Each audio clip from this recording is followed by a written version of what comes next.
say to the dinner host, "Your food was so good, I want seconds." But I really mean that it was horrible. It was pretty nasty.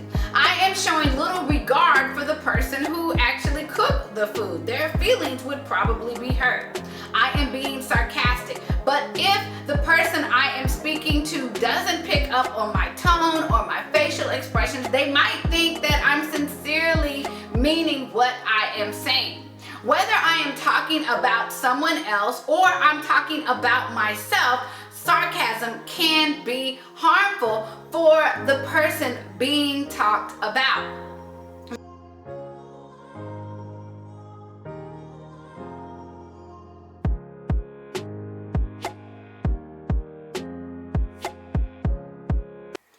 I remember sitting in a conference where a speaker was making jokes about herself in her speech. Now, honestly, this is something that I do from time to time, but I believe there is a difference in laughing with someone and laughing at them. The manner in which she talked about herself gave the impression that people were laughing at her self-deprecating jokes. I laughed too, initially, but as the talk went on and the speaker continued to make the same types of comments while also telling a pretty hard story about her life and the decisions she made, it wasn't funny to me anymore. There I was sitting in the crowd, one of the few, if not the only person not laughing at all. I know now that what the speaker was doing was a form of sarcasm. Sarcasm is the use of irony, signifying the opposite of something for humorous effect to mock or convey contempt. In other words, when sarcasm is used, the person that is using it shows little regard for the person that they are talking about, even if they're talking about themselves. The person using sarcasm says the opposite of what they mean in order to be funny. For example, if I say to the dinner host, "Your food was so good, I want seconds." But I really mean that it was horrible. It was pretty nasty. I am showing little regard for the person who actually cooked the food. Their feelings would probably be hurt.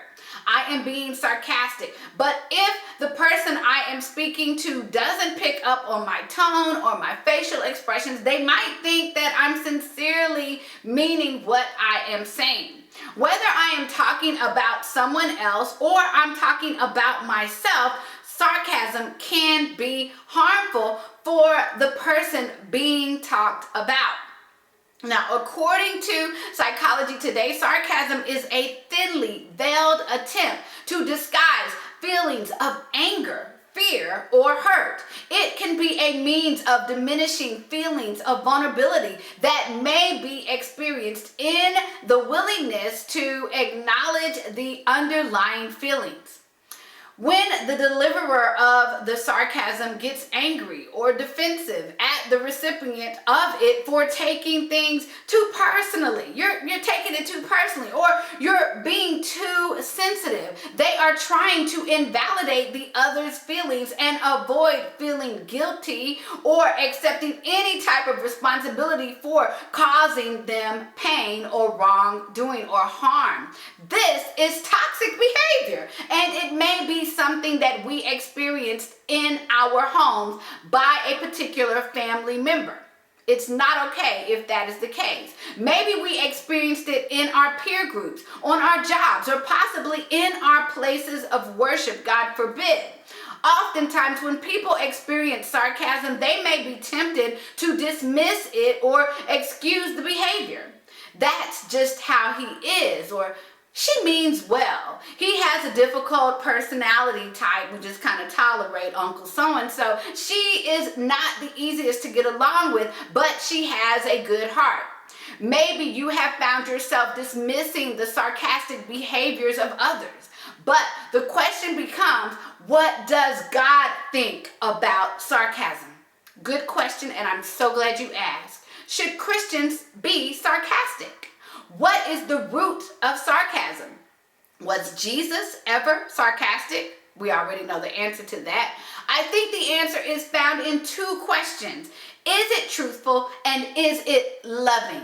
In Ephesians 4:15, it says this: instead of speaking the truth in love, we will grow to become in every respect the mature body of Him who is the head, that is Christ. This is a portion of the instruction that the Apostle Paul was giving the church at Ephesus on how to have unity and maturity in the body of Christ.